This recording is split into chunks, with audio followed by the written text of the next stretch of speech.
Hi sisters, it's Kelly here to show you the first step to ride with Safr. Sign up. Open the Ridesharing app and press the Sign Up button.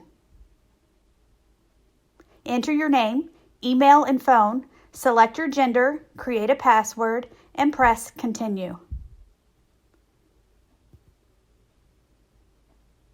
To upload your profile picture, hit the plus icon in the middle of the screen and take a picture of yourself or choose one from your phone gallery. Then press Next.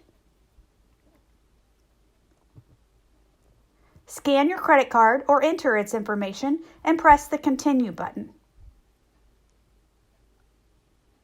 You can also choose to add your card information later from the Payment section of Settings in the app menu, but you must do it before requesting your first ride or curbside delivery.